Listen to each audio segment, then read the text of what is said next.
లేని వెన్నెలంత నేల మీదకొచ్చినట్టు నువ్వుంటే చూడవా. మంచువాన నన్ను ముంచెనంట, వాన విల్లు మీద ఇల్లు కట్టినెవ్వరంట.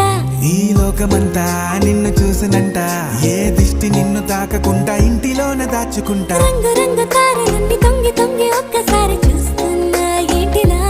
ఆ పైన లేని వెన్నెలంత నేల మీదకొచ్చినట్టు నువ్వు